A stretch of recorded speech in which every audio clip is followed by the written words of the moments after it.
que nous allons voir ce matin, c'est un enseignement, suivez très bien. Le thème est « Tout est accompli ». Tout est accompli. C'est le thème. Alors, nous allons prendre Jean chapitre 19. Jean chapitre 19. Le verset 17, où nous trouvons cette parole.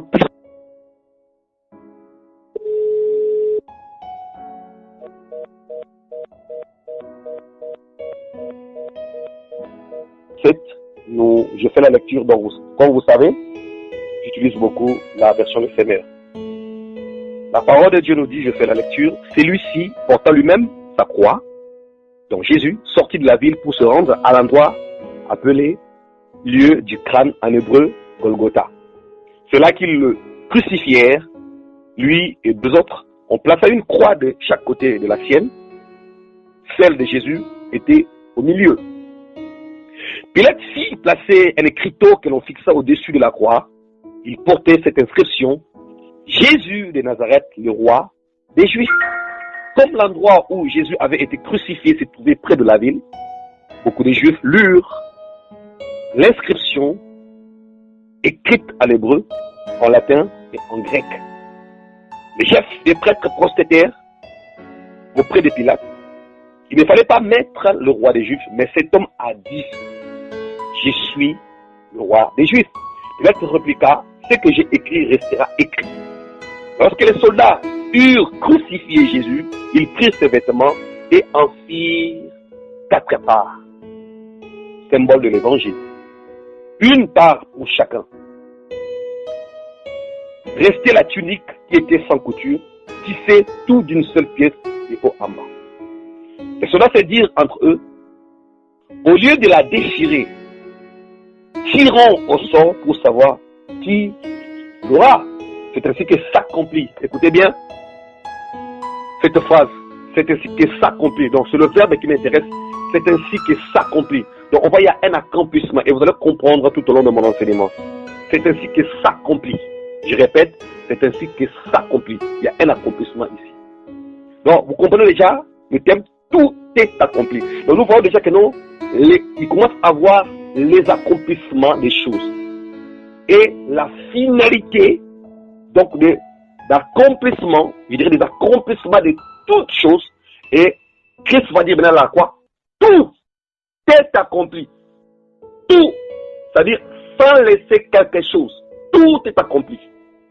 Je vais vous expliquer pourquoi cette phrase. Alors, c'est ainsi que s'accomplit cette prophétie de l'Écriture.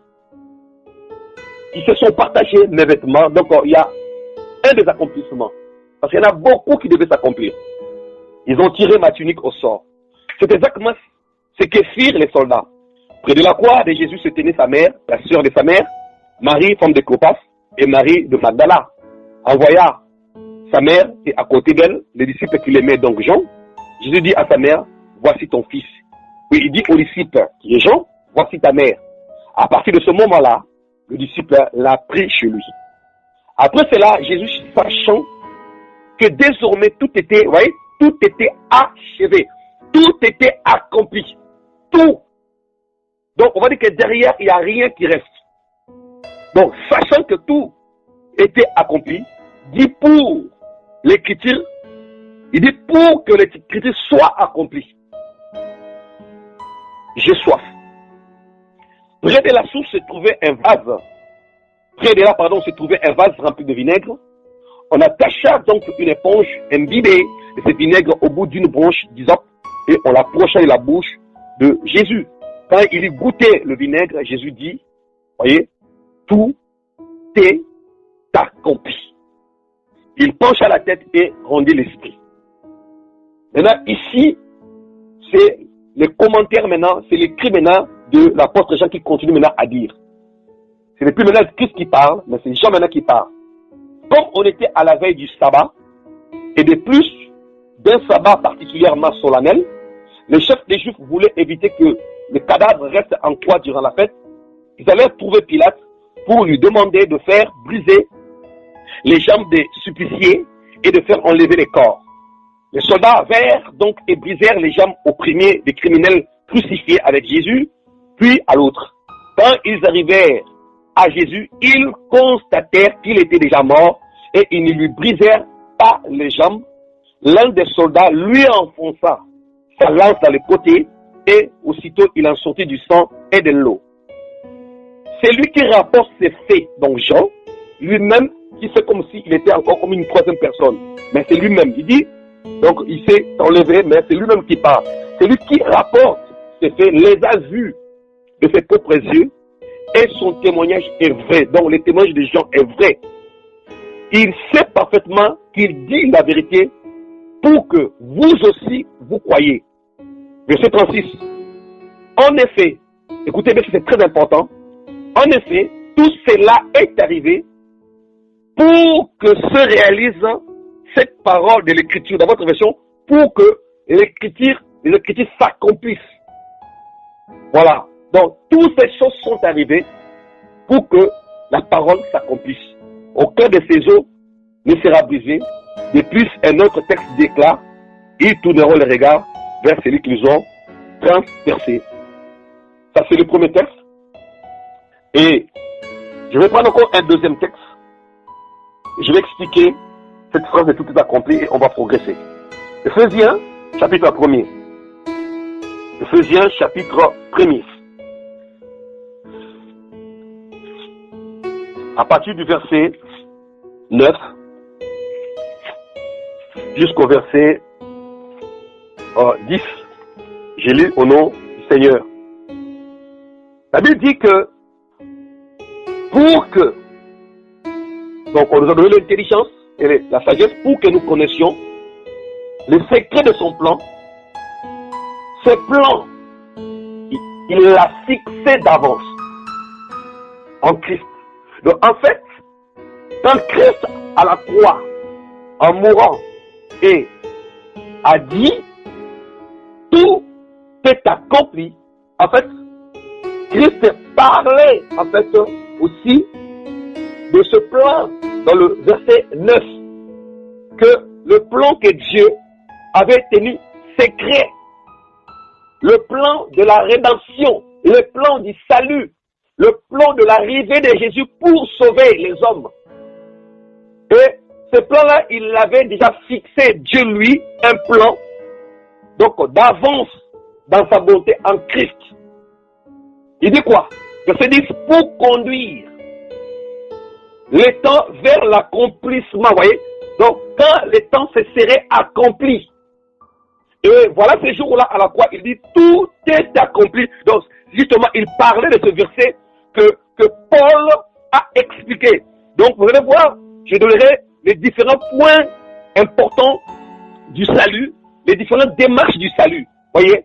Donc, il dit, lorsque les temps se seraient accomplis, pour réunir tout ce qui est au ciel, tout ce qui est, mes amis, sur la terre. Voyez, sous le gouvernement du Christ. Donc, on parlait ici, Paul parlait de la croix, parce que ici, Paul est en train d'expliquer aux païens, hein, c'est quoi les saluts. Voyez, c'est quoi les saluts. Donc, pour anticiper, donc ce message concerne le salut. Concerne le salut. Alors, pourquoi j'ai dit que Paul explique le salut maintenant aux païens qui ont cru, pour comprendre c'est quoi le salut, en fait, que nous avons reçu de la part de Jésus. Voilà. Voilà pourquoi j'ai dit que non, il y a des démarches, il y a des points importants et nous en distinguons 5 qui concernent le salut. Alors maintenant, les 5 points là pour anticiper, il y a le premier point, ce qu'on appelle le salut promis. Donc, c'est le salut qui a été promis dans l'Ancien Testament. Et le deuxième point, c'est le salut manifesté. Donc, ce qui est manifesté, Jésus qui a été manifesté en Israël. Le troisième point, c'est le salut vécu. Donc, nous voyons les apôtres qui ont vu Jésus, mes amis, qui étaient en train de vivre ces saluts-là. Et le quatrième point, c'est le salut expliqué.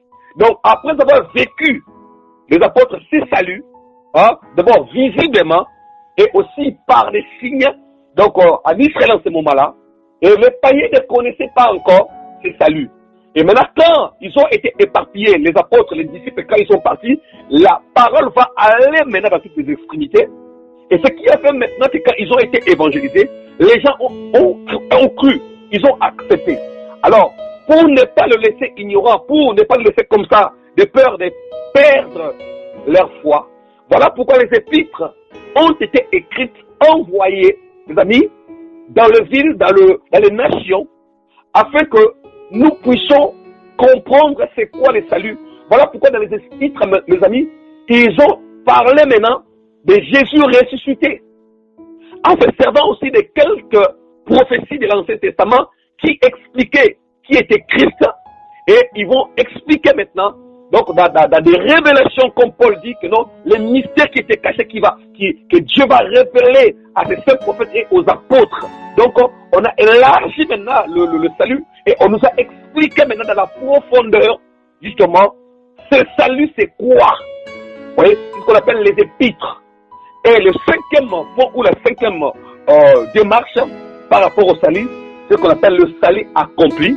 Le salut accompli, ou ce qu'on appelle la délivrance finale. Voilà. Donc, il y a 5 points qui concernent le salut. Donc dans tout est accompli, on voit un acte salvateur. Vous voyez? Donc, une action salvatrice. Tout est accompli, on voit la délivrance, on voit donc la réalisation complète de tout le plan de Dieu. Donc, cette phrase de Christ, cette parole bénédicte, cette parole de vie, malgré qu'il mourait à la croix, cette parole relie deux temps. Jésus est toujours au milieu. Rappelez-vous, 2 ou 3 sont réunis, je suis au milieu. On les met au milieu des 2 brigands. Il est toujours au milieu, mes amis. Donc, être au milieu, cette parole est tout accompli, relie deux temps. Relie le temps ancien et notre temps, donc après Jésus, jusqu'à l'enlèvement de l'Église. Donc cette phrase relie le deux temps. Il a déjà tout accompli. C'est-à-dire, nous maintenant, nous vivons maintenant déjà l'accomplissement. Nous vivons déjà l'accomplissement. C'est-à-dire, être sauvé aujourd'hui, ce n'est pas un acte, mon ami, mes amis, qui vient subitement comme ça, comme si Dieu ne savait pas. Non, quand Christ a dit, tout est accompli, c'est en ce moment-là, et nous qui n'étions pas encore nés, et nous les païens qui ne connaissions pas encore Christ, on était déjà tous dedans. Dans cette phrase, c'est-à-dire que, et ceux qui viendront, et ceux qui ont vécu, et toutes choses, création, destruction de la terre, tout a été accompli, mes amis, ces jours-là à la croix. Voilà cette phrase. Alors, maintenant, je vais encore approfondir cela. Alors, je vais donner la définition de ce verbe accomplir. Pour ceux qui notent, ça donne remplir jusqu'au bout. Remplir jusqu'au bout. Donc, quand Jésus-Christ disait tout est accompli, il a rempli la mission de Dieu selon les plans d'après Éphésiens 1er, mes amis, que Dieu avait préparé. Donc, Christ a rempli jusqu'au bout. Vous devez comprendre, il n'y a personne qui a pu remplir jusqu'au bout la volonté de Dieu. Il n'y a que Christ. Ça donne aussi remplir jusqu'au sommet. C'est la même chose. Ça donne consommer. Vous allez voir dans d'autres versions, on dit tout a été consommé. Donc, il ne reste plus derrière cette phrase-là, mes amis, des choses que Christ doit encore accomplir. C'est-à-dire, il doit encore remourir. Il doit, non, c'est déjà fait. Vous voyez? Et ça donne aussi amener au bout ou amener à ses fins. Donc, Christ a amené toutes choses à ses fins comme Dieu voulait. Ça donne aussi amener à la réalisation. Si tu écris et que tu n'as pas pu écrire toutes les phrases, à la fin de la prière, tu peux envoyer, si tu es un homme, tu m'envoies le message pour te donner ces définitions. Et si tu es une femme, tu appelles ma femme, on t'enverra ces définitions-là. Donc, ça donne aussi amener à la réalisation 2 points. Des dires, c'est-à-dire la parole, amener à la réalisation des promesses et amener à la réalisation des prophéties. Donc, quand Christ a dit tout est accompli, Donc, il a accompli toutes les paroles que les prophètes ont été dites. Quand il a dit tout est accompli, il a accompli toutes les promesses faites par Dieu. Et quand il a dit tout est accompli, toutes les prophéties étaient accomplies. Ça donne aussi accomplir, c'est-à-dire faire que les promesses données par les prophéties reçoivent leur accomplissement. Voilà. Donc, dans cette phrase, tout est accompli. Alors, chers chrétiens, si cette phrase n'a pas été dite, n'était pas dite sur la croix, moi et toi, on ne serait pas là. Si cette phrase n'était pas dite par Jésus à la croix, même si le monde allait continuer, mes amis, on serait resté encore dans les ténèbres, on serait resté encore dans nos prisons, dans le lien, dans les coutumes, et mes amis, on allait tous aller en enfer. C'est une vérité. Parce que, vous allez regarder, la Bible dit que, à la mort à la croix, regardez juste quand il a dit, tout est accompli. Il va rendre l'âme et l'esprit à Dieu, il va mourir. Mais, qu'est-ce qui va se passer après? Donc, vous voyez que, beaucoup d'événements vont se passer. Donc, dans tout est accompli, c'est-à-dire, la terre qui a été maudite, dans tout est accompli, c'est-à-dire, c'est fait, la terre sera détruite. Dans tout est accompli, ça veut dire que Jésus qui va descendre dans les régions inférieures, il va prendre ce qui était capturé par le séjour des morts, prendre la clé des morts et le séjour des morts, les libérer. Dans tout est accompli, le royaume des cieux est déjà préparé pour les saints. Dans tout est accompli, la nouvelle Jérusalem est prête.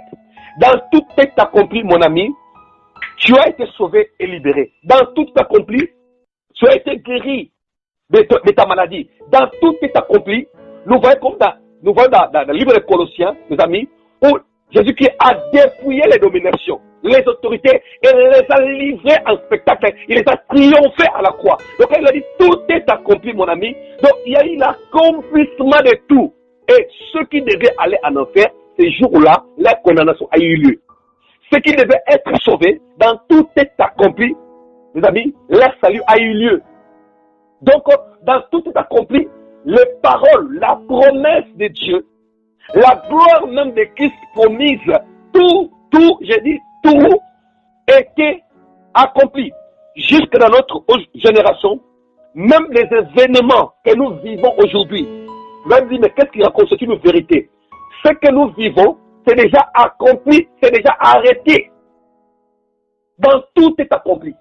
Et dans cette même parole de vie que Christ a prononcée, se trouve aussi cette phrase, Alpha et Oméga. Ça nous rappelle cela. Voilà pourquoi je demandais qu'on puisse chanter ce chant. Parce que quand on dit tout est accompli, ça veut dire déjà nous voyons qu'il y a quelque chose que Dieu avait commencé. Là, on appelle ça Alpha. Donc quand on dit tout est accompli, on voit qu'il y a un début, il y a un commencement de quelque chose. Et quand on dit accompli, on voit maintenant l'oméga. Donc ça veut dire on a tout consommé. Il y a alpha et oméga dans cette phrase-là. Donc dans cette phrase, on voit naître de nouveau. Dans cette phrase, on voit recevoir le Saint-Esprit. Dans cette grâce, on voit, mes amis, recevoir les dons spirituels. Dans cette grâce, on voit la parole est prêchée. Donc tout ce qui se passe, tout c'est dans cette phrase-là, tout est accompli. Et le plus beau de tout ça, c'est le salut que nous avons reçu. Voilà. Alors, puisqu'il s'agit maintenant du salut, alors, le mot salut, mes amis, a deux sens. A deux sens. Suivez très bien. Parce que nous disons que nous sommes sauvés. Nous avons eu le salut. Mais il faut comprendre maintenant c'est quoi ce salut. Voilà pourquoi il était permis aux apôtres d'écrire les épîtres pour expliquer le salut qu'on a reçu.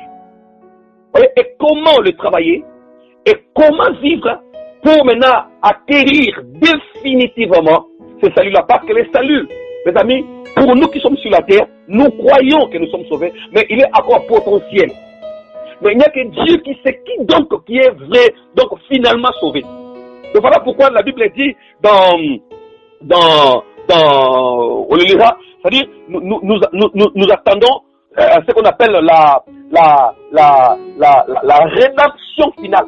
Voyez, la rédemption finale. Donc la rédemption finale, on a eu la rédemption, mais cette rédemption-là donne aussi la délivrance finale. La délivrance veut dire le salut. Voyez, veut dire le salut. Donc voilà pourquoi dans les explications du salut que les apôtres ont expliqué aux chrétiens dans le monde entier, aux païens, mes amis, dans cette explication-là, c'était pour, mes amis, nous expliquer que on a eu le salut, mais il faut travailler. Il faut craindre Dieu pour rentrer dans ce repos.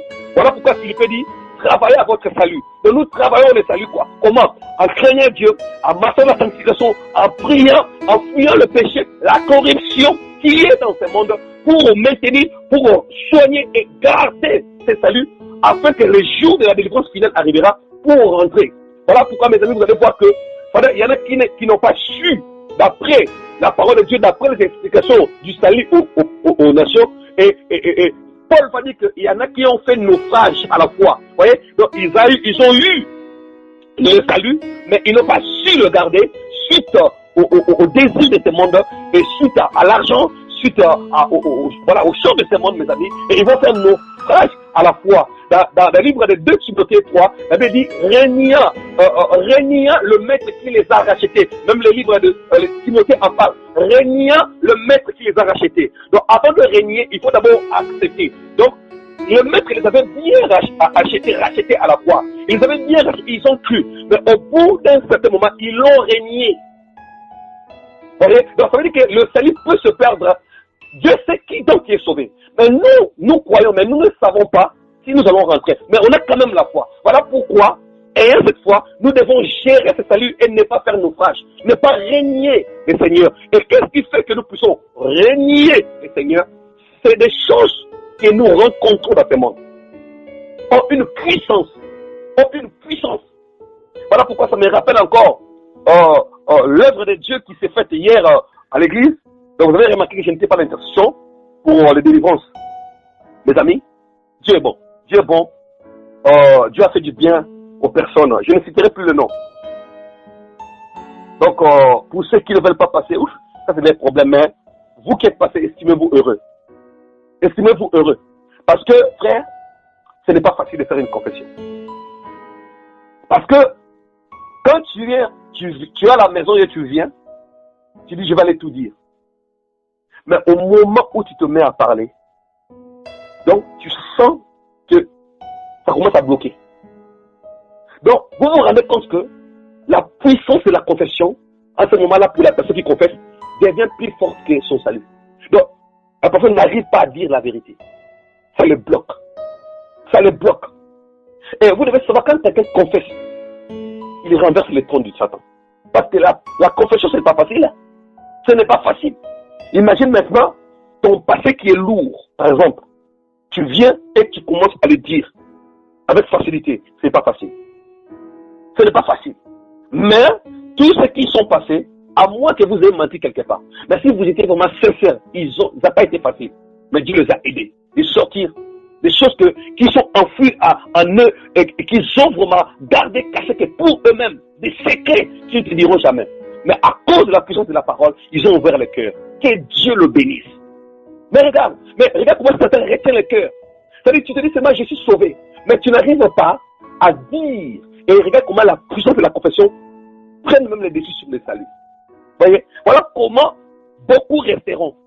Beaucoup, mes amis, rateront l'enlèvement parce qu'ils ont des choses en eux. Ils doivent confesser. Mais ils l'ont gardé. Pour soigner leur apparence. Pour soigner leur allure. Mon ami, je suis désolé. Dieu ne fait exception des personnes. Il n'a pas de favoritisme. Il ne justifie pas après avoir reçu un présent. Et il ne prononce pas après un oui-dire, mes amis. Il ne regarde pas aux apparences. Dieu est juste. Et il rend à chacun selon ses œuvres, selon le bien ou le mal qu'il aura fait étant dans son corps sur cette terre. Voyez. Donc, je pense que chacun comprend. Donc, je disais que le salut a deux sens. Donc, le premier sens du salut, donc, le salut en tant qu'une personne. Le premier sens du salut, en tant qu'une personne. On va dire donc le salut personnifié. Donc, le salut est devenu une personne visible et palpable. Donc, quand on parle du salut dans la Bible, donc, Jésus est un salut visible. Jésus est un salut palpable. Donc, au point où les apôtres, en expliquant ce salut-là, il dit, nous avons été avec lui, nous avons vu de nos yeux, nos mains l'ont touché. Donc, nos yeux l'ont vu, vous allez voir ça. Nos yeux l'ont vu. On va voir ça. Donc, le premier salut-là, et ce salut-là, en grec, on appelle ça sotérion. Sotérion, ça s'écrit S-O-T-E-R-I-O-N. Sotérion. S-O-T-E-R-I-O-N.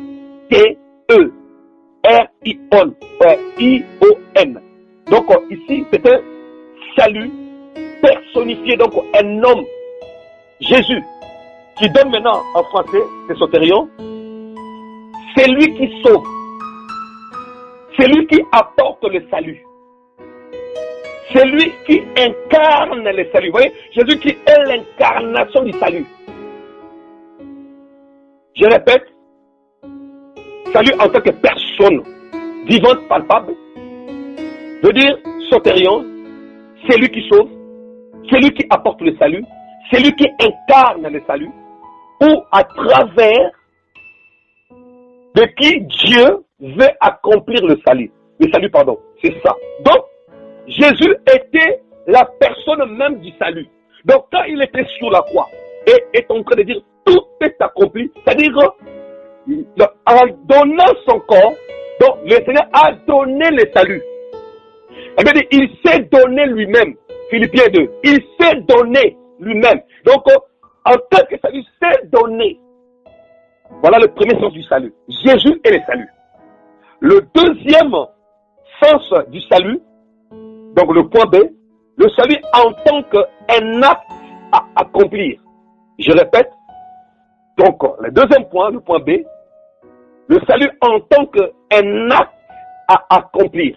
Donc Jésus était lui-même ce salut, mais il était aussi venu nous apporter ce salut. Et en grec, ça donne sotéria. Le premier c'était sotérion, le deuxième c'est sotéria, qui s'écrit S-O-T-E-R-I-A, sotéria, en tant qu'un acte qui donne délivrance, sécurité, ou encore le salut futur, la somme des bienfaits et bénédictions que les chrétiens rachetés de tous les maux terrestres vont posséder après la seconde venue de Christ depuis les cieux dans le royaume éternel de Dieu. Je répète, vous allez tout doucement là, donne aussi le salut futur. La somme des bienfaits et bénédictions et bénédiction, je reviens encore, et bénédiction, essaye d'abréger pour aller vite. Que le chrétien racheté, de tous les maux, mot ici c'est M-A-U-X, de tous les maux terrestres, de tous les problèmes, les soucis terrestres. Je répète encore pour la dernière fois, le salut futur, la somme de bienfaits et bénédictions que les chrétiens rachetés de tous les maux terrestres, virgule, vont posséder après la seconde venue de Christ. Vont posséder après la seconde venue de Christ depuis les cieux dans le royaume éternel de Dieu, depuis les cieux dans le royaume éternel de Dieu. Voilà, ça c'est le deux sens du mot salut. Alors maintenant, j'avais déjà anticipé. Donc, quand ce salut-là, donc je vous fais comprendre que quand il a dit tout est accompli, pour nous les racheter, c'était un salut. Pour les non rachetés, c'était une condamnation. Mais dans cette phrase-là, il y a la réalisation de toutes choses. Même la terre sera détruite. Le royaume des cieux sera accordé. Les gens seront allés en enfer. Satan sera lié. Les faux prophètes, l'homme impie, ça dit dans tout, tout est dedans. Tout est accompli. Voilà. Alors, j'ai dit qu'il y en a 5 points ou 5 démarches importantes quant à ce salut dont je l'ai déjà cité avant. Salut promis, salut manifesté, salut vécu, salut expliqué, salut accompli, soit salut final ou encore délivrance finale. Voilà ce que je voulais dire dans Ephésiens chapitre 4. On parle de la délivrance finale, de la rédemption finale. Donc voilà, ça c'est le dernier salut vraiment accompli maintenant en acte que nous maintenant nous possédons ce salut-là. Alors maintenant le premier point, le salut promis. Le salut promis. Et vous allez comprendre que, comme on a dit, on a cité Ephésiens qu'on a lu ici, les Ephésiens premiers 9 à 10, on a dit que c'était un plan réalisé par Dieu. Donc, en 200 mètres à Ephésiens, on dit que non, selon son bon conseil. Selon son bon conseil. Donc ici, donc dans le conseil de Dieu, c'est vrai que Jésus il était là. Donc quand le Père tenait ce conseil, Jésus il était là, le Saint-Esprit était là. Mais dans ce conseil de Dieu là, mes amis, il n'y a pas eu l'assistanat des anges pour apporter des idées. Non. Il n'y a pas eu l'assistanat, mes amis, de toute créature céleste là-bas où il y a la gloire de Dieu pour venir donner une idée. Donc, ces choses se sont arrêtées dans le conseil de Dieu lui-même avant la création de toutes choses dans les cieux sous la terre. Donc, les anges, les amis, ça, ne savaient pas. Voilà pourquoi dans 1 Pierre, chapitre 1er, il dit, il désire plonger le regard. Donc, il désire plonger le regard, mais pour comprendre, mais c'est quoi ce mystère? Vous vous rendez compte que le mystère du salut n'a pas été révélé aux anges. N'a même pas été complètement révélé aux prophètes d'anciens.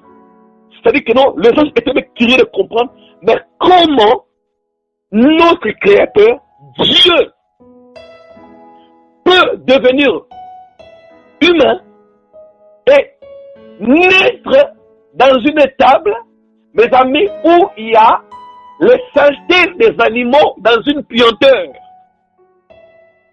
Mes amis, dans une crèche. C'est pas possible.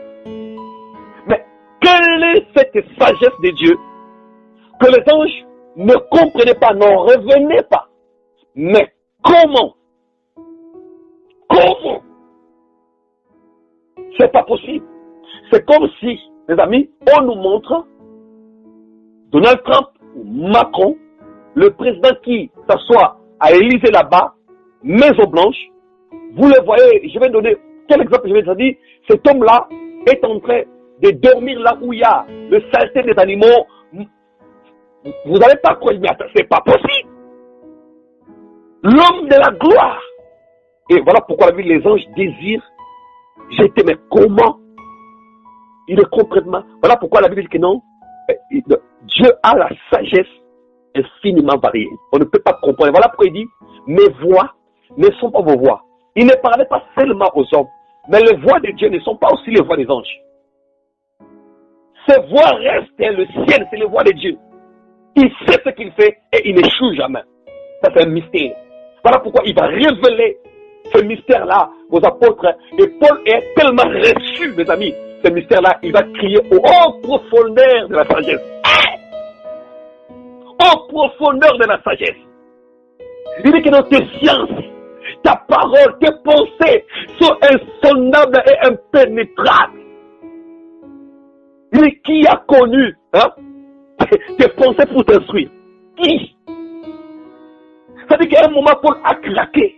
Il dit, mais c'est pas possible. C'est-à-dire, on ne comprend pas la sagesse de Dieu. Voyez, c'est ça en fait. Le salut. Alors, le salut promis, quand nous prenons, comme je disais, 1 Pierre, chapitre 1er. Ça, c'est le salut maintenant dans le passé. Le salut promis dans le passé. Nous sommes dans 1 Pierre, chapitre 1er, versets 10 à 12. La Bible nous dit dans 1 Pierre 1er, 10 à 12, il dit ceci. salut a fait l'objet de recherches et des investigations des prophètes qui ont annoncé d'avance la grâce qui vous était destinée. Donc regarde, comme la Bible dit, selon ma version, ce salut a fait l'objet des recherches et des investigations. C'est-à-dire qu'ici, on leur a parlé à ces prophètes du salut. On leur a promis un salut. C'est-à-dire que quand ils ont reçu ce message, donc le message leur disait que dans un temps, dans une époque quelconque, dans une date précise, naîtra le Messie. Dieu, Emmanuel, le Sauveur, viendra. Ah bon? Ah bon? Donc, les prophètes, mais qu'est-ce que nous entendons? Dieu va venir. Pourquoi ils ont été étonnés à ce point? Les prophètes du passé, ils avaient une autre manière de voir Dieu. C'est pas comme nous aujourd'hui. La grâce nous a rendus fainéants. Aujourd'hui, la grâce nous a rendus pour les choses de Dieu. Donc, on ne fait pas attention. Mais les prophètes du passé, mes amis, quand Dieu s'est révélé à eux, oh, mon ami, ils étaient capables de traverser d'un bout à l'autre, d'un bout à l'autre. Voilà pourquoi la Bible dit que non, quand ils ont appris, on a promis ce salut-là. Non, non, non. Ils ne se sont pas tués. Ils disent non, nous allons faire des recherches. Nous allons faire des investigations. Mon ami, quand on prend des investigations, c'est-à-dire autour de toi, tu as pris des moyens qui vont t'aider jusqu'à arriver. Et les moyens qu'ils ont utilisés, mes amis, ils ont gêné. Ils se sont abstenus. Ils se sont abstenus abstenus de choses pour que Dieu ait pitié Dieu, qu'il ne leur révèle ne serait-ce que.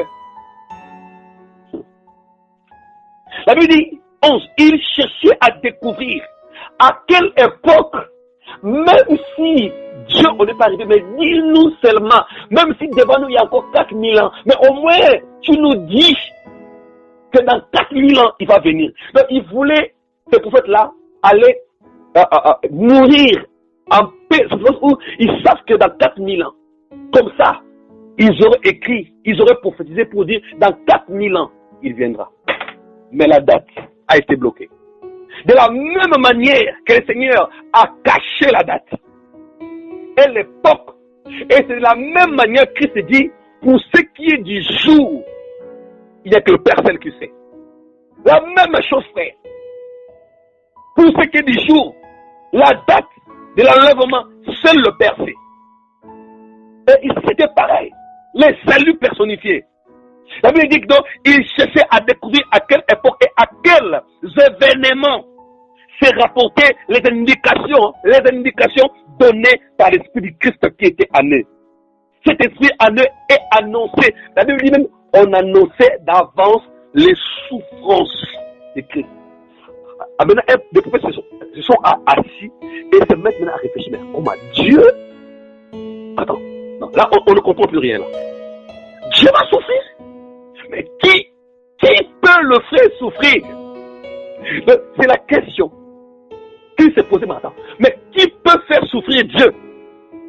Qui? Mais attends, maintenant, mais qui?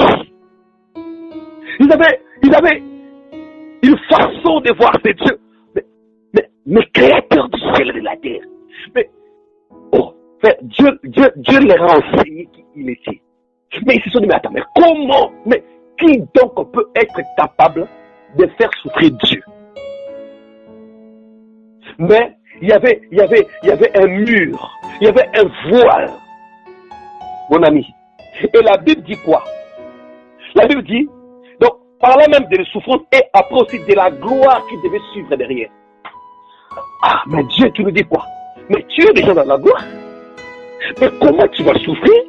Et la gloire va venir après. Donc, tu ne vas plus être Dieu. Mais si tu n'es plus Dieu, mais qui va être Dieu à ta place? Mais cela me rappelle encore l'histoire de Nebuchadnezzar. Il est roi des rois en Babylone. Il a régné. Il a laissé son trône. il est allé dans les souffrances dans la forêt pendant plus de 7 ans, il est retourné dans la gloire. Alors, c'est comme ça aussi. Donc, Dieu a quitté la gloire, souffrir et gloire. Mais qui va encore le voter? Qui va le réclamer comme on a réclamé Nebuchadnezzar? Ils en revenaient pas, ils ne comprenaient pas ce mystère. Voilà pourquoi on appelle ça mystère, mes amis. Mystère. Et la Bible dit dans le verset 12, en cherchant tellement, Dieu va leur parler aussi, il leur fit révéler que le message dont ils étaient chargés n'était pas pour eux. Aïe, aïe, aïe, aïe, aïe. N'était pas pour eux, mais pour nous. Oh my God, ça c'est fort. Pour nous. Et ce message vous a été communiqué maintenant par ceux qui vous ont annoncé la bonne nouvelle. Voilà pourquoi je vous disais que non, les épîtres sont l'explication du salut. Sous l'action du Saint-Esprit envoyé du ciel, les anges eux-mêmes ne se laissent pas de les découvrir. Oh my God, même les anges, jusqu'aujourd'hui, ils découvrent. Oh Jésus, oh Jésus, oh Jésus, oh, ça c'est fort. Le salut promis, mais ce n'était pas pour eux. Alors maintenant, regardez maintenant comment cette démarche-là, de cette promesse du salut a commencé. Et vous allez comprendre encore davantage. Quand nous prenons Genèse chapitre 3. Genèse chapitre 3, le verset 15. Et nous allons retrouver cette phrase, cette verset, l'interprétation de cette verset plus tard. Je vais vous rappeler ça et quand je serai arrivé sur ce point-là. Il dit dans le verset 15, Genèse chapitre 3, le verset 15, je susciterai l'hostilité entre toi-même et la femme. Ici, Dieu s'adresse à Satan et à la femme. Pas seulement la femme de Ève, mais ici, la femme qui est Église. Qui est Église. Voilà. Et parce que ça, c'est une prophétie qui concernait Christ. Maintenant, parce que Christ est né à l'Église. Mais cette femme aussi, où j'ai dit que je vais arriver, ce n'était pas premièrement, c'était Ève, oui, mais c'était aussi une prophétie de la promesse du salut. Et elle parlait, cette femme-ci, et Dieu parlait de Marie, mère de Jésus. Marie, mère de Jésus. Mais elle-même ne savait pas que Dieu l'avait choisie. Mais ici, nous sommes à la création du monde, au début du monde, et Dieu prophétisait déjà sur Marie, la mère de Jésus. Parce que la Bible dit que non, entre ta descendance, dans la descendance de ceux qui combattent l'évangile de Christ, de Satan, de vipères, et sa descendance, la descendance de la femme. Donc, elle a eu la descendance, mais cette descendance en question, ici on parlait de Jésus. De Jésus. Donc, qui donc a mis physiquement Jésus au monde? C'était Marie. Donc, vous voyez qu'ici, Dieu promet déjà, mes amis, qu'il y aura une hostilité qui va arriver entre toi, Satan, entre ta descendance et la descendance de la femme. Il dit, celle-ci te crasera, c'est-à-dire la descendance Christ te crasera la tête. Et toi, tu lui écraseras les talons. Voilà pourquoi, mes amis, cette prophétie va s'accomplir à la croix où Christ a été blessé au pied. On a mis les pieds ça c'est, on parle de Christ physique, parce que le Christ spirituel glorifié, Satan ne peut pas écraser son talon. On parlait de Christ homme. Voilà la prophétie, la promesse venait du salut. Alors, maintenant quand Dieu a parlé comme ça, les amis, le travail a commencé. Les choses commencent, ça c'est les plans de Dieu, d'après Éphésiens chapitre 1er. Vous voyez, la Bible n'a pas vraiment un début. Parce que beaucoup pensent que le début de la Bible commence par Genèse. Non. Non, il y a beaucoup de phrases dans la Bible qui annoncent le début des choses. Comme par exemple, dans Éphésiens 1er, il dit selon son plat qu'il a déjà résolu dans l'état éternel. Là, la terre n'était pas créée. Donc c'est aussi un début. Donc la Bible n'a pas un début. Voilà pourquoi pour un enfant de Dieu qui veut lire la Bible n'a pas demandé le début de la Bible c'est où? Toute la Bible est un début. Toi, pas seulement tout ce qui est le livre de la Bible. Lis. C'est tout. Tu verras, Dieu justement va t'enseigner. Alors maintenant, quand Dieu a commencé maintenant son plan, que même Adam et Ève ne comprenaient pas, eux, à leur époque, vivaient seulement les choses telles qu'elles étaient en ce moment-là. Mais c'est nous qui comprenons maintenant aujourd'hui. Voilà pourquoi même les anges découvrent. Les prophètes qui ont vécu à ce moment-là n'ont pas compris. Mais nous, maintenant, nous comprenons maintenant quelle a été la démarche, mes amis, depuis la création jusqu'à aujourd'hui. Mais ce que nous ne savons pas maintenant, nous, aujourd'hui, à l'an 2021, ce qui va se passer demain. Nous connaissons que par rapport aux Écritures, ce qui va se passer. Mais quant à notre vie quotidienne, nous vivons chaque jour selon Dieu, de surprise en surprise. Alors, pour ne pas avoir de mauvaises surprises, va maintenant te réfugier en Jésus, pour que ton salut soit protégé. Voilà. Alors maintenant, Dieu continue, je vous ai parlé la dernière fois, de dispensation. Il va commencer maintenant à couper le monde, le temps du monde à plus de 7 dispensations, dont 6 sont terrestres, et la 7e dispensation, c'est le royaume dont le sceau est la nouvelle Jérusalem. Et Dieu maintenant va commencer maintenant à susciter des hommes et à donner des préfigurations de l'image de Christ. Je répète, les gens qui le vivaient en ce moment-là, à cette époque-là, ne comprenaient pas sur eux-mêmes étaient des préfigurations. Ils ne les comprenaient pas. Mais c'est nous qui comprenons. Aujourd'hui, quelles ont été les préfigurations? Mais eux-mêmes ne savaient pas. Prenons par exemple, la Bible dit que non, on va arriver au temps d'Enoch. Enoch, mes amis, la Bible dit que il va être agréable à Dieu et Dieu va le prendre. Donc, ici, le Seigneur, le Père, s'est présenté comme lui-même le salut, parce que quand vous prenez Apocalypse, qu'on lira plus tard, chapitre 7 et verset 10, la Bible dit que le salut appartient à notre Dieu et il siège sur son trône et à l'agneau. Donc, Dieu, il est lui-même l'auteur du salut. L'agneau est aussi l'auteur du salut. Mais ici, nous sommes dans les temps de Dieu. C'était aussi une promesse, une préfiguration. Enoch est le type de l'église que Christ va enlever. Vous voyez? Après cela, quand on a quitté l'Enoch, on a commencé à continuer dans les préfigurations. Et la plus grande préfiguration de Christ, de cette promesse du salut, mes amis, c'était à l'époque de Noé. À l'époque de Noé. Et même les noms qu'ils portaient eux-mêmes ne savaient pas que des noms-là, c'était des préfigurations. Noé veut dire repos. Donc, Noé est celui qui a donné le repos à la terre. Noé est celui qui a donné le repos à sa famille. Voilà pourquoi Christ est le repos par excellence. Christ est le shalom. Christ est la paix. C'est lui qui nous donnera le repos final.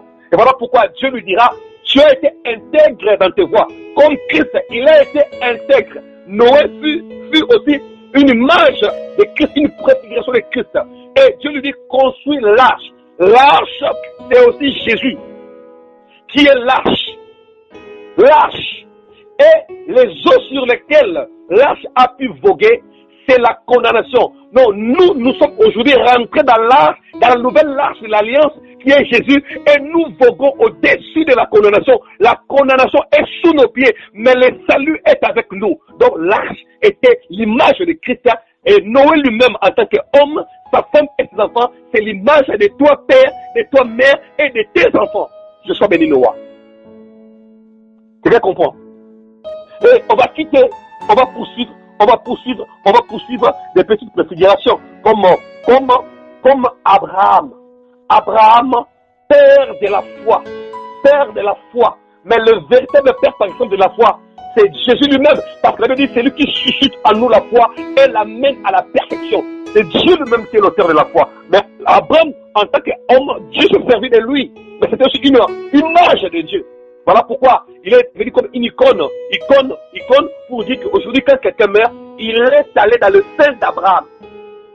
Mais en ce moment-là, ce n'est plus maintenant l'Abraham physique, on dit le sein d'Abraham, c'est l'image du Père lui-même. Parce que si c'était vraiment le sein d'Abraham humain, et le père d'Isaac qui était mort où on allait dans son sein, mais lui-même quand il est mort, il était dans le sein de qui? Donc, vous voyez qu'Abraham en question, c'était l'image du Père. Et tous ceux qui meurent vont dans le sein du Père. On appelle le sein d'Abraham. Est-ce que vous comprenez un peu les choses? Alors, qu'est-ce qui va se passer quand nous prenons Genèse chapitre 12? Chapitre 12, nous voyons cette promesse du salut. Cette promesse du salut, Genèse 12, 2 à 3. La Bible dit quoi?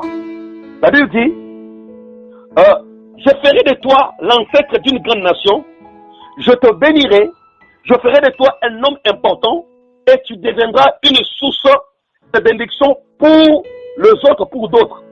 Je bénirai ceux qui te béniront et je maudirai ceux qui t'outrageront. Il dit, voilà maintenant où je voulais prendre, hein. Tous les peuples de la terre seront bénis à travers toi. Oh, ça c'est fort. En fait, regardez, les peuples ou les nations seront bénis en toi et c'est écrit au pluriel. Ici, on ne parlait pas seulement des Juifs et des Hébreux, mais ici, regardez, Dieu commençait à introduire aussi les païens dans cette promesse. Donc, on voit aussi cette image de l'arche où, à part Noé et sa famille, et les animaux, selon beaucoup comme ils interprètent, représentaient aussi les nations. Simplement les nations païennes, tous les animaux qui sont rentrés. Il y en a qui disent comme ça, en se servant du livre des Actes des Apôtres, quand Pierre a vu les nappes où il y avait des quadrupèdes, les reptiles, on dit tue et mange. Vous voyez? Donc, ils prennent aussi comme ça pour vous dire. Mais ici, avec Abraham, on voit vraiment où Dieu parle des nations. Hein? Parle des nations. Vous voyez? Donc, après maintenant, on nous a mis dedans, toutes les nations seront bénies en toi, parlant aussi des Congolais de Kinshasa. Alors, quand nous prenons Genèse, chapitre 13, le verset 15, nous sommes toujours dans le salut promis. Donc, Dieu est en train de promettre le salut. Dans Genèse chapitre 13, le verset 15, et Dieu va parler encore à Abraham. Il va lui dire, tous les pays que tu vois, je te le donnerai. Écoute, à toi et à ta descendance pour toujours. À ta descendance pour toujours. Donc, c'est la même descendance ou autre, on a dit postérité, que nous avons vu dans Genèse chapitre 3. Et Paul va nous faire comprendre justement, comme je disais, les épîtres nous expliquent le salut, nous expliquent c'est quoi le salut. Paul va maintenant, mes amis, ouvrir cette révélation de Genèse chapitre 13, le verset 15, quand nous prenons cela dans Galates. Galates chapitre 3. Galates chapitre 3. Ah, c'est tout de suite après 2 Corinthiens. Galates chapitre 3, le verset 13 à 16. Galates 3.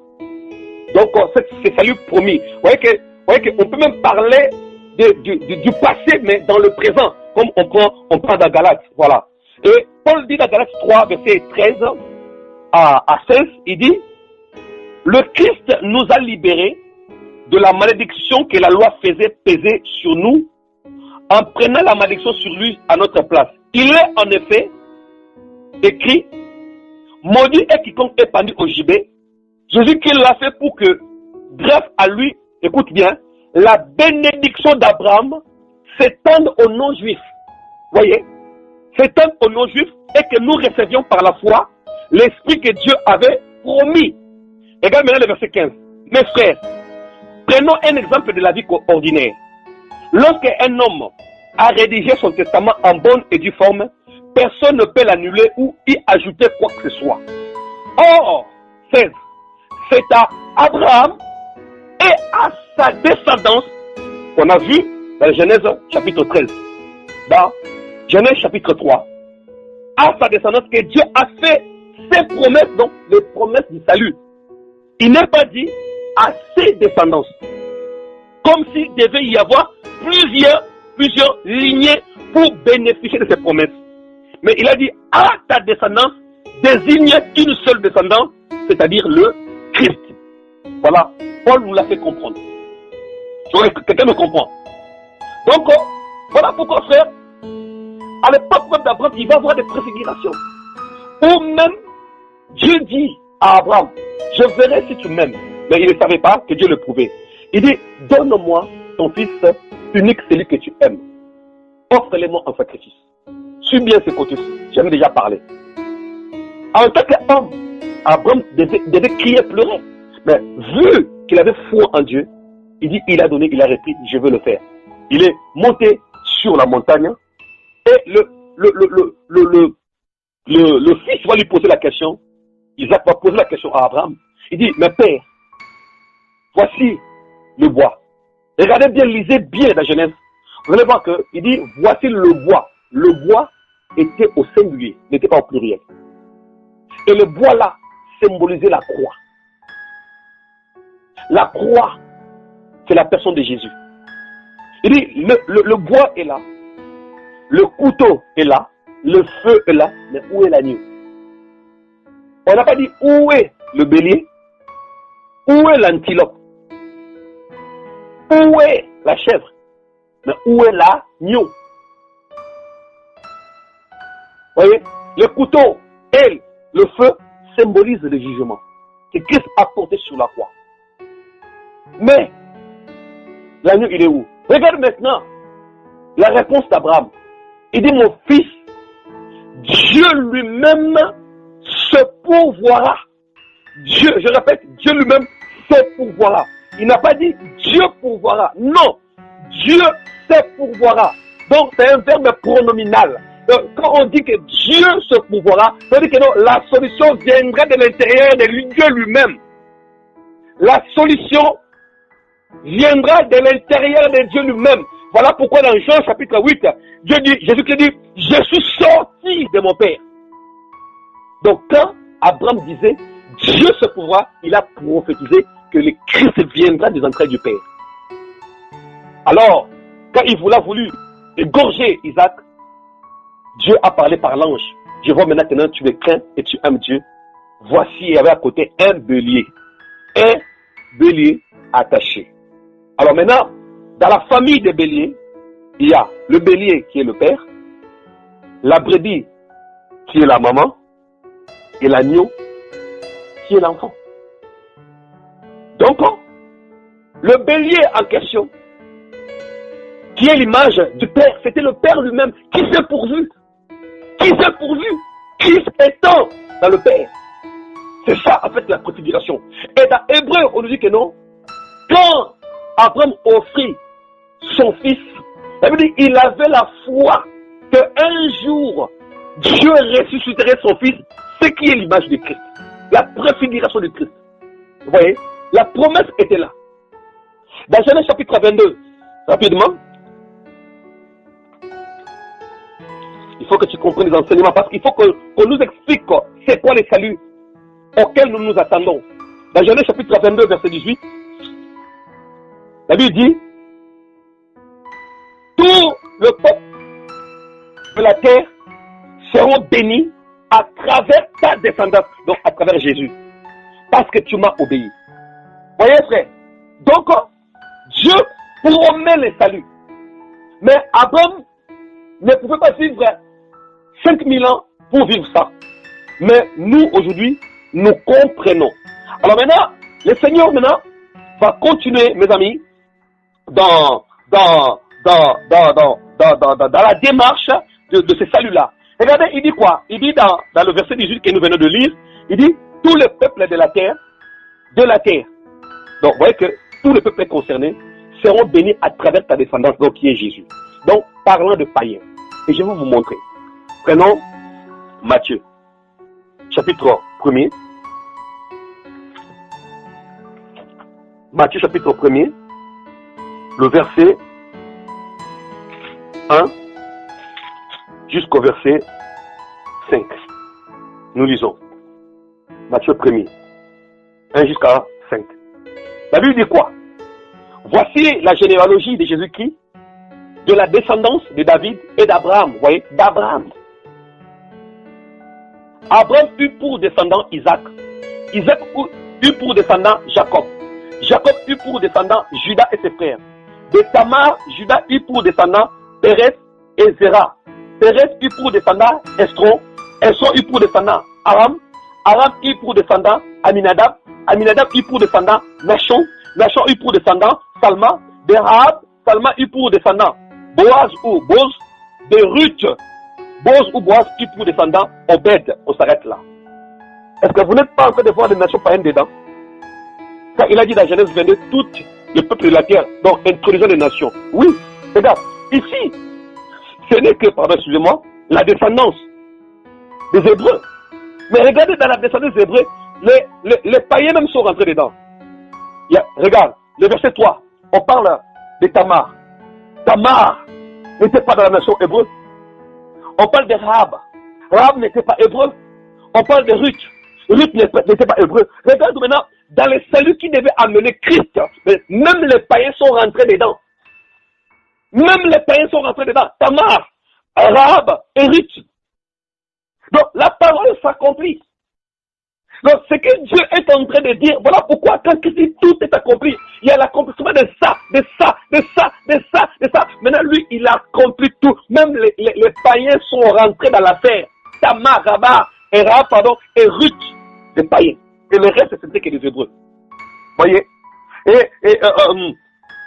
Quand vous prenez, regardez même en Égypte, quand les enfants d'Israël sont sortis d'Égypte, quand on dit que non, les ramassis du désert s'est mis à marcher, à murmurer. C'est-à-dire, quand les enfants d'Israël sont sortis de l'Égypte, il y a une autre nation, à part les Égyptiens eux-mêmes, il y a une autre nation qui vivait en Égypte, et à la délivrance des enfants d'Israël, il y a des nations qui sont sorties avec les Égyptiens. Et avec les Hébreux, pardon. Donc, vous voyez que les nations païennes rentrent toujours dans la promesse de Dieu. Depuis déjà, nous on ne le savait pas. Et la Bible dit que non, le peuple, les amis, qui était assis dans la vallée de l'ombre de la mort, le peuple de Zabulon et de Nephtali, de la contrée voisine de la mer, et de Galilée des païens, ont vu venir une lumière.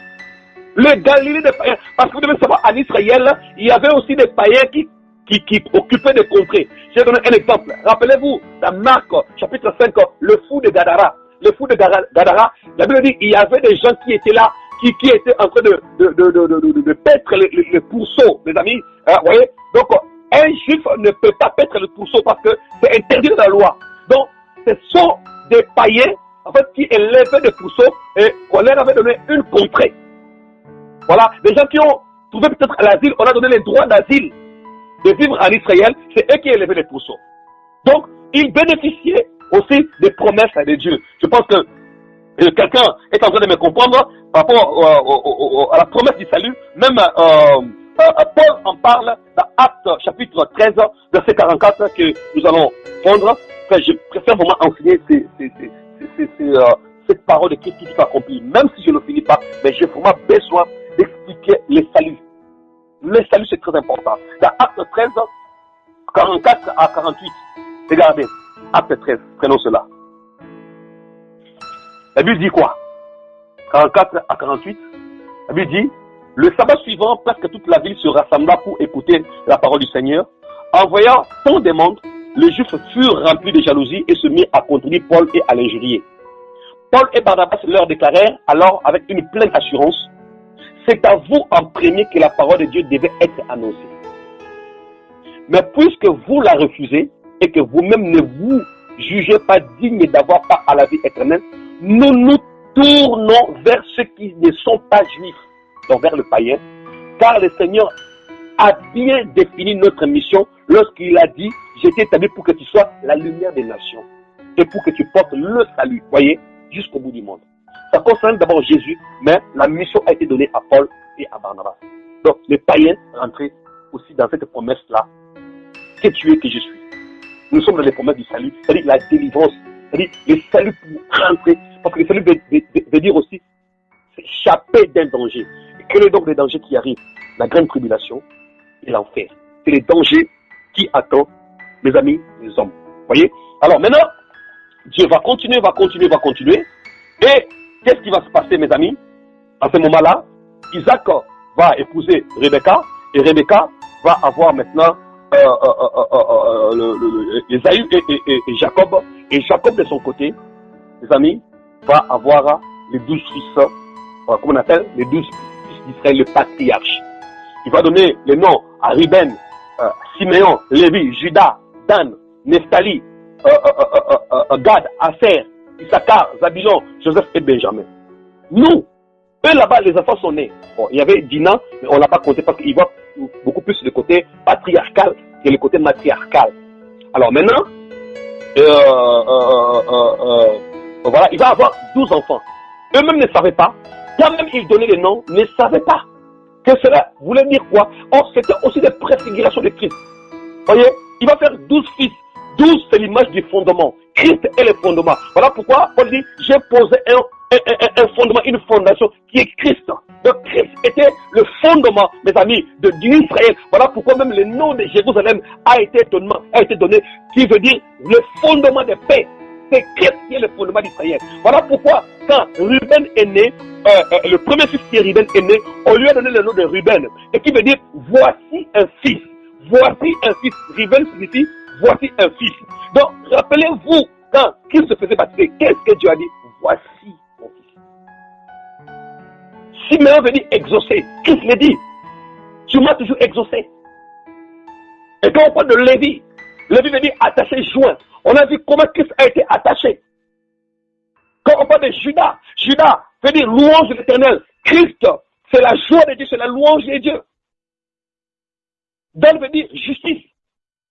Je n'ai pas expliqué ça, vous savez. Christ est la justice. Nephtali veut dire lutter. Vous voyez comment Christ, il a lutté pour nous à Gethsemane. Et en poussant des cris, la Bible le dit. Dan veut dire bonheur. Christ est notre bonheur. Vous voyez, Azel veut dire heureux. Donc, nous sommes heureux en Christ, heureux ceux qui ont le cœur plus heureux. Et ça veut dire récompense, salaire. Les amis, Christ est notre salaire. Il est notre salaire. Zabulon veut dire l'habitation. Déjà, nous sommes devenus l'habitation de Dieu. L'habitation céleste. Je veux dire ajouter, ajouter. Mais qu'est-ce que le Seigneur a ajouté à nous? Qu'est-ce que Christ, le Seigneur a ajouté, a mis Christ dans notre vie? Benjamin veut dire le fils de ma droite. Et les 12 fils-là formaient les portées du Christ. Mais on ne pouvait pas les voir. C'était un mystère. Les 12 fils d'Israël, ce n'est que l'image de Christ. Voyez? Alors maintenant, après cela, le Seigneur continue. Il va susciter Moïse, qui était l'image de Christ. Il va susciter Aaron, qui était l'image de Christ. Il va créer le tabernacle. Il va mettre l'arche, c'est l'image de Christ. Tout ça, c'est le salut promis. Au point où maintenant, la parole prophétique va tomber sur Noé et sur Moïse. Et il va dire dans Deutéronome 18, le verset 15, il dit, le Seigneur vous suscitera du milieu de vous un prophète comme moi. Vous l'écouterez. Vous l'écouterez. Vous l'écouterez. Et dans Actes chapitre 3, verset 22, et dans Actes chapitre 7, verset 33, je répète, dans Actes chapitre 3, 22, et dans Actes 7, 37, les apôtres Étienne vont rappeler encore cette phrase. Voyez, cette phrase que le Seigneur vous suscitera. Vous voyez que le salut était bien promis. Et dans Actes que nous avons appris, prenez cela, Acte 13, le verset 22, vous allez voir que même cette promesse va être donnée. La Bible dit dans Acte 13, 22, on a dit, en David, fils d'Isaïe, j'avais parlé le mercredi, en David, fils d'Isaïe, j'ai trouvé un homme qui correspond à mes désirs. Il accomplira toute ma volonté. Toute ma volonté. On parlait de Jésus-Christ. Vous voyez, même le livre de 1 Samuel 13, 14 en parle. Somme 89, verset 21 en parle. Alors maintenant, le Seigneur commence il continue. Étant maintenant arrivé dans le livre d'Ésaïe, à l'époque d'Ésaïe, parce que vous devez savoir d'après les Targum, tous les manuscrits qu'on a trouvés, les livres étaient les plus complets de tous les prophètes qu'on a trouvés, qui étaient vraiment complets, c'est le livre d'Ésaïe. Et lui-même, Ésaïe, il va prophétiser, il va donner cette promesse-là, et lui-même, les amis, prophétisait, mais aussi ne savait pas, parce qu'il pensait que la promesse concernait aussi à son époque. Nous prenons Ésaïe chapitre 7, le verset 14 à 15. Il dit quoi? Ésaïe 7. Il dit, c'est pourquoi le Seigneur, donc Dieu, lui-même vous donnera un signe. Voici, la jeune fille sera enceinte et elle enfantera un fils et le lui donnera. Pour nom, Emmanuel, Dieu avec nous, il mangera de la crème et du miel jusqu'à ce qu'il apprenne à rejeter le mal et choisir le bien. On peut s'arrêter là. Donc la jeune fille, cette jeune fille sera enceinte. Donc c'est d'ailleurs la prophétie qui vient, mon ami, de Genèse, la descendance de la femme. Donc on parlait ici de Marie. Mais Marie lui elle-même, quand elle était née, ne savait pas que la prophétie lui concernait ou la concernait. Et selon la coutume juive, puisque les Juifs attendaient cette prophétie qui disait que la jeune fille sera enceinte, selon la coutume juive, toutes les jeunes filles, mes amis, on les gardait vierges, en espérant peut-être que ça peut tomber sur ma fille qui naîtra, en qui naîtra le Messie. Vous voyez, voilà pourquoi les filles restaient aussi vierges, parce que pour accomplir cette prophétie, et chaque parent ne savait pas, mais garder les filles vierges selon la loi, et aussi dans l'espoir que justement il faut que la parole s'accomplisse, et il fallait que les filles restent vierges. Mais aujourd'hui, il y en a de moins en moins. Parce qu'il y en a même, on ne sait pas. Voilà. Et il va maintenant dans Ésaïe chapitre 9, promettre encore le salut. Il dit la 9, 5 à 6, Ésaïe 9, 5 à 6, il va encore promettre le salut. Il va dire, car pour nous, un enfant est né. Donc, on parle toujours de l'activité de Marie. Un fils nous est donné. Il exercera l'autorité royale. Il sera appelé merveilleux conseiller, Dieu fort, Père à jamais et prince de la paix. Il étendra sa souveraineté et il instaurera la paix qui durera toujours au trône de David et à tout son royaume. Sa royauté sera solidement fondée sur le droit et sur la justice. Dès à présent et pour l'éternité, voilà ce que fera le Seigneur des armées célestes dans son ardent amour. Donc, la Bible dit ici que donc, il instaurera la paix et la paix qui durera pour toujours. Alors maintenant, quand les prophètes a prophétisé ici, maintenant à l'époque de Christ, quand Christ était venu le Messie, normalement, il ne devait pas mourir selon la pensée des Juifs. Parce que pour eux, normalement, si ça devait être lui le Messie, normalement, il devait instaurer, mes amis, la paix pour toujours. Mais il l'a fait, mais de façon spirituelle. Donc, pour eux, les Juifs pensaient que cette paix-là devait être physique, donc en chassant les Romains, comme ça, on le restait entre nous, Juifs. Mais quand lui, il est venu, mais il est mort. Mais comment il peut mourir? Donc, ce n'est pas lui le Messie. Parce que le Messie, normalement, voilà pourquoi même il dit que le Messie devait mourir. Et il pose une question comme ça, mais ils oublient Ésaïe chapitre 53. Où maintenant, 1 Pierre chapitre 1er, verset 10 à 12 qu'on a lu, où on parle des souffrances qui auraient vécu Christ. Et Ésaïe 53 parle maintenant de ces souffrances-là. Mais c'est le côté où les Juifs n'ont jamais voulu accepter qu'un Messie pouvait souffrir.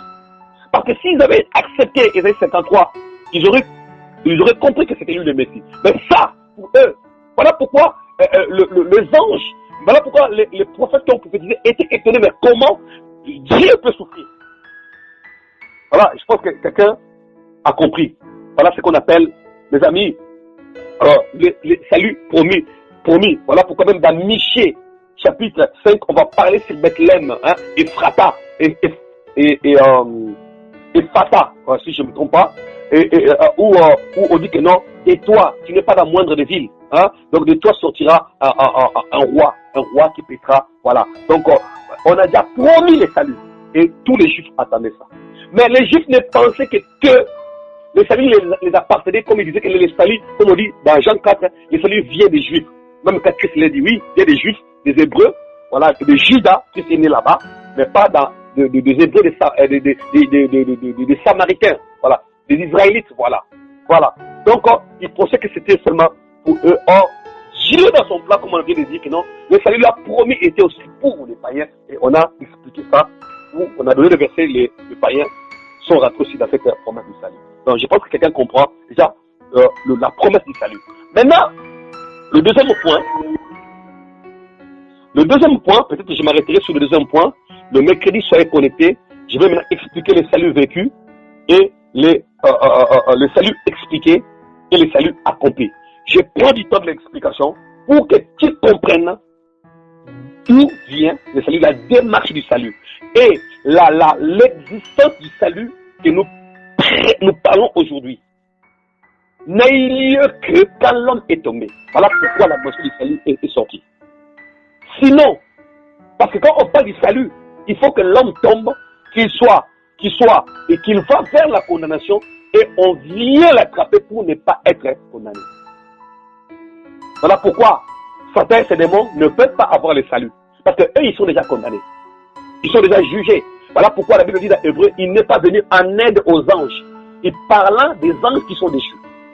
Mais il est venu en aide à la postérité d'Abraham, nous et les Juifs. Ah, Dieu soit béni. Maintenant, on a fini le salut promis. Nous rentrons maintenant dans le salut manifesté. Donc, quand on parle du salut manifesté, rappelez-vous, je vous ai bien dit que non, je parlerai dans de Genèse 3:15, où on parle de la femme. Et dans, dans Ésaïe chapitre 7 et chapitre 9, on parle de la jeune fille. Donc, on parle de la naissance, un enfant nous est donné.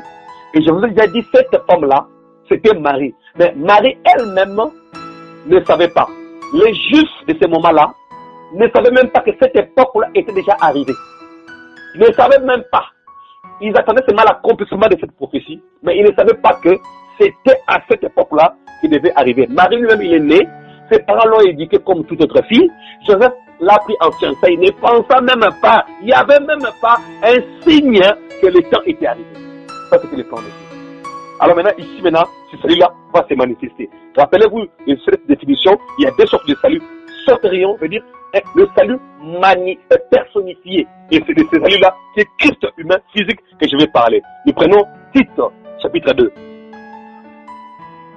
Mon ami, il faut grandir dans les enseignements. C'est très important. Voilà pourquoi dans l'église de Lyon, on aime les enseignements. Quand vous suivez les enseignements comme ça, les amis, vous grandissez et vous savez c'est quoi le salut. Voilà pourquoi la dernière fois que j'ai parlé, j'ai dit, les chrétiens n'ont pas compris qui était Jésus. Et si tu comprends ce message du salut, tu comprendras maintenant qui est Jésus. Voyez? Alors maintenant, nous prenons Tite chapitre 2, le verset 11. Tite 2, verset 11. Donc, je parle du salut manifesté, le salut ici en tant que une personne physique palpable. Tite 2, 11. Il dit quoi? En effet, la grâce de Dieu s'est révélée comme une source de salut pour tous les hommes. D'abord, votre version dit que non, la grâce de Dieu, source de salut, a été manifestée. Donc, cette source de salut, quand on dit a été manifestée, on parle de la personnification de Christ. Et on parle aussi en même temps de cette grâce qui est sotérique, qui est ce salut qui est sotérique, qui est une délivrance. Voilà. Alors, quand nous prenons aussi, nous prenons encore 1 Timothée chapitre 3. 1 Timothée chapitre 3, le verset 16. Je dis quoi? 1 Timothée 3, verset 16.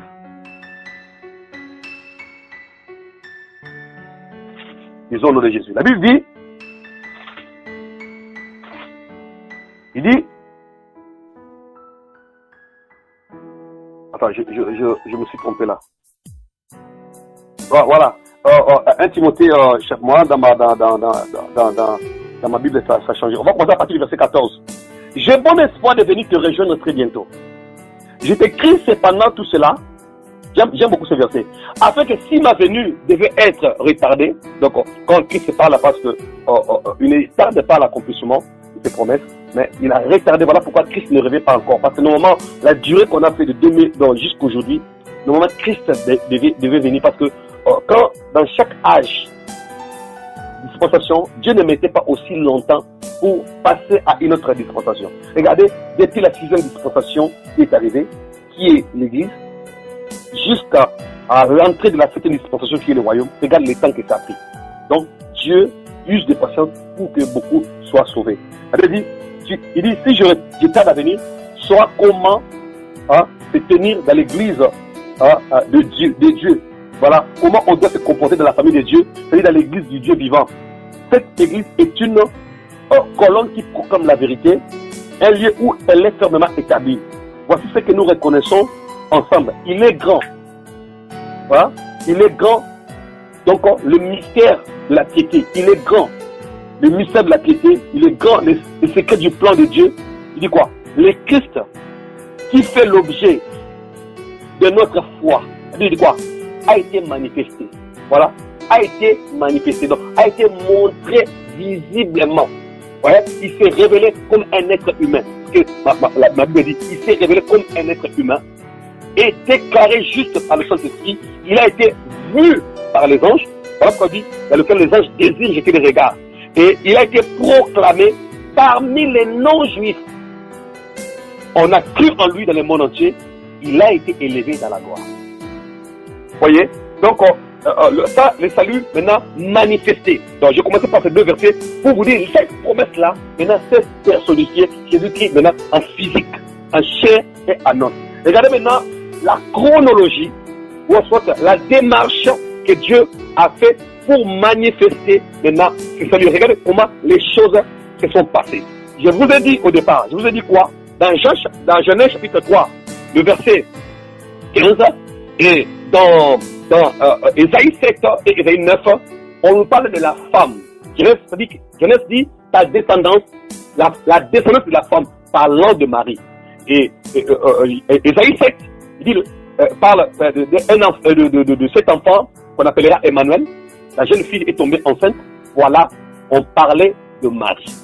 Alors, regardez, le jour où Dieu était en train de parler dans le jardin d'Éden, Dieu s'adressait à la femme. À la femme, donc c'est dans toi que la descendance viendra.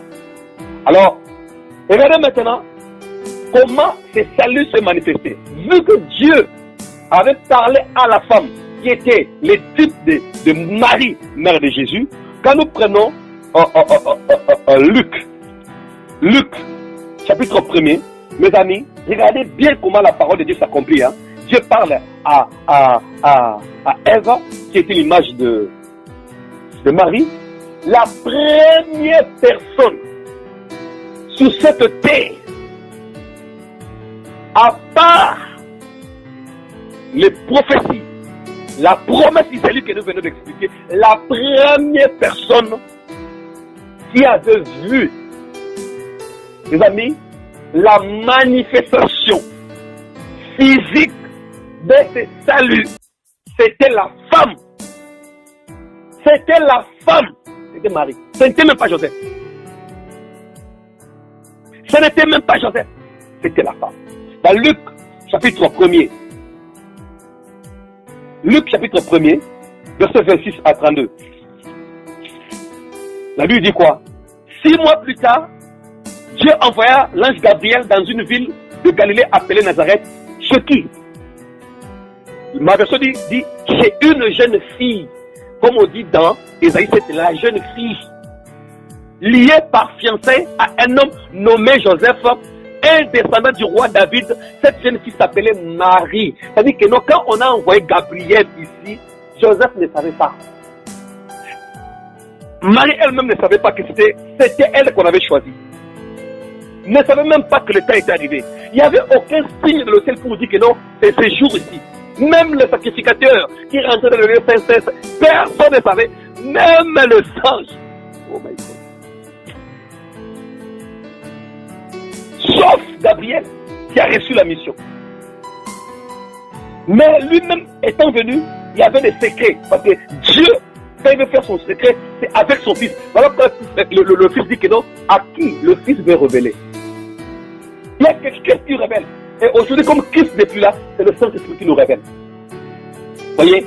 Et la Bible dit, l'ange entra chez elle et lui dit, réjouis-toi, toi à qui Dieu a accordé sa faveur et sa grâce, le Seigneur est avec toi. Marie fut profondément troublée par ces paroles, elle se demandait ce que signifiait cette salutation. L'ange lui dit, n'aie pas peur, Marie, car Dieu, écoute, t'a accordé tout, tu as trouvé grâce à ses yeux.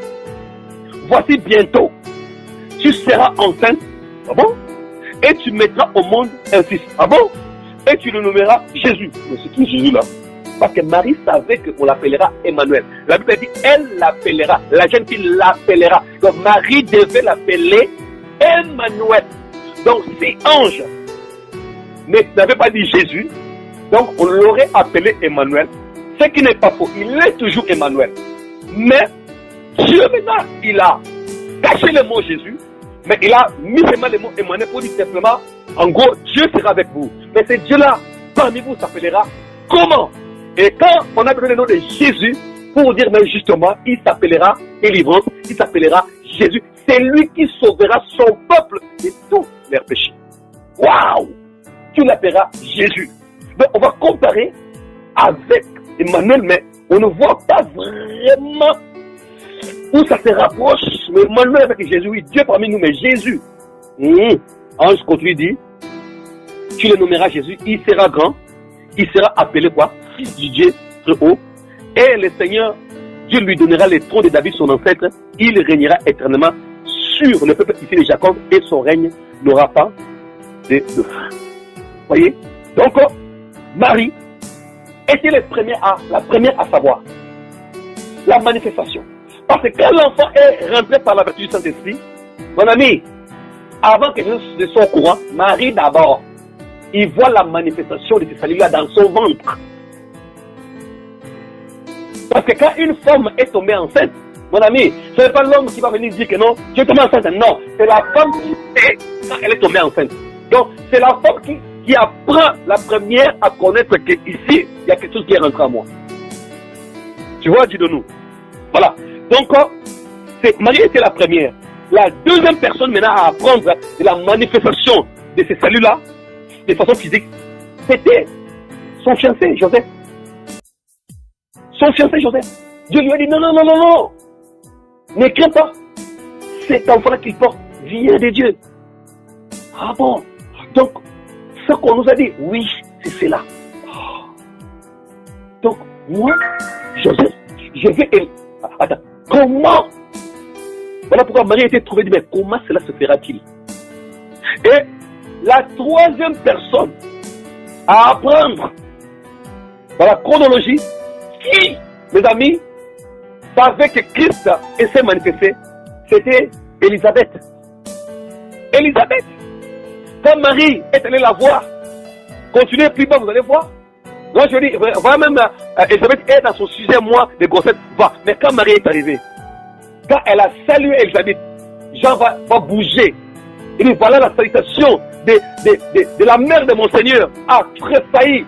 L'enfant a tressailli. Elle était heureuse. Et Élisabeth a vu la grossesse. A vu que Marie était enceinte. Marie lui a dit, je suis enceinte, comme moi. Parce que Élisabeth là-dessus, parce que l'enfant a tressailli dans son ventre. Voyez? Donc, voyez la chronologie de la manifestation, mes amis, de la manifestation physique de ce salut-là. Après, maintenant, la troisième personne à apprendre, mes amis, c'est le salut. Et c'est manifesté. Nous sommes dans Matthieu chapitre 2. Laissez-moi aller tout doucement.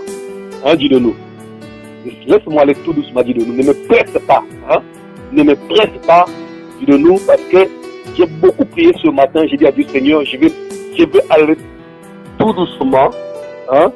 Donc, pour bien expliquer le salut. Nous sommes dans le deuxième point, le salut manifesté. Ça commence maintenant à se manifester, à se personnifier. Voyez? À se personnifier. Dans Matthieu chapitre 2, verset 1er au verset 11. La Bible dit quoi? Jésus étant né à Bethléem en Judée, sous le règne du roi Hérode, hors des mages venant de l'Orient arrivèrent à Jérusalem. Ils demandaient où est le roi des Juifs. Qui veut le mettre? Les troisième personne. Les autres personnes après Élisabeth, c'était les mages. Ici, Christ, il est né, mais il n'est pas encore sorti de la crèche. Il n'est pas encore sorti de la crèche. Les mages y sont arrivés. Et eux, ils nous informé que Hérode et les sacrificateurs qui étaient là, mais eux ne l'ont pas vu. Mais ils se sont juste enquis savoir qu'est-ce que les prophéties disent. Mais eux, ils ont suivi l'étoile. Mon ami, il faut suivre l'étoile, Jésus. L'étoile les a conduits jusqu'à quand il est arrivé devant là où il s'était né. Où s'arrête? Moi, je dis, oh, c'est ici. Et quand ils sont rentrés, ils ont vu le salut en physique, en live, Étant bébé, étant né roi, ils n'ont pas pu se retenir. Les mages se sont mis à genoux et se sont mis à adorer. De l'or, de l'encens, de la myrrhe sont sortis. My God. Les grands messieurs se posent devant un bébé qui est né roi. Mais dans une crèche, tu as déjà vu ça? Quel mystère de Dieu? Tu es né roi, mais dans une crèche. Tu es né roi dans l'endroit où c'est sale, où ça sent mauvais, mais tu es né roi. My God! Mais les gens riches, comme des mages, parce que les mages là étaient bourrés d'argent, frère. Bourrés d'argent. Mais ils sont venus se prosterner dans une crèche là où ça sent mauvais. Hein, pour se lever devant un roi. Oh! Ça c'est fort. André, je vais crier. André, je vais crier. André. Je vais crier. Ah, le mystère du salut. Le mystère du salut est compliqué, frère. La sagesse infiniment barrée de Dieu. La sagesse infinie. La sagesse indéfinie. Aïe, aïe, aïe, aïe. Demandez à Adida. Adida, donne un essence à un roi. Mon ami, je vais prendre 17 étoiles. Il faut que le matelas là, bien, le jour où on devait mettre Joshua au monde, on a préparé, on s'est renseigné qu'il n'y a pas de microbes. Mais Dieu, oh Seigneur, tu n'as pas regardé les microbes. Ah Seigneur, je te rends gloire. Dans la bassesse.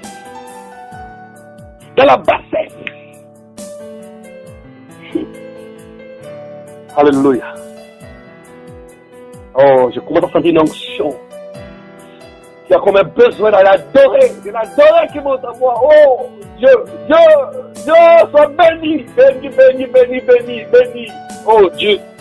On attendait peut-être ta naissance dans le temple, dans le lieu saint.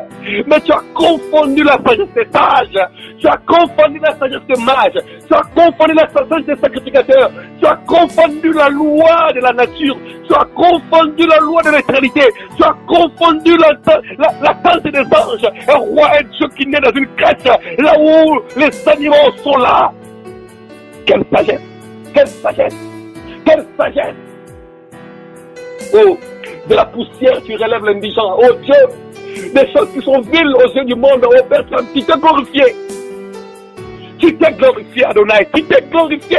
Laisse-moi te bénir, t'exalter. Tu es le roi des rois, le Seigneur des seigneurs. Tu es le maître de tous les hommes. Tu es le roi des nations, le Dieu des esprits, le Dieu des esprits de prophètes, le Dieu magnifique, la lumière éternelle, la gloire éternelle, la rédemption éternelle. Tu es le Seigneur des gloires, le maître de l'univers. Tu n'as ni commencement de vie, ni fin des jours, Adonai. Sois élevé, mon âme qui est béni, t'adore, t'exalte, tu célèbre. Au profondeur de la sagesse, qui peut sonder, oh Dieu, ta sagesse, qui peut comprendre tes voix et tes pensées. Qui? Personne, Adonai. Un roi qui va naître dans une crèche, dans la saleté. Mais Seigneur, comment tu as fait?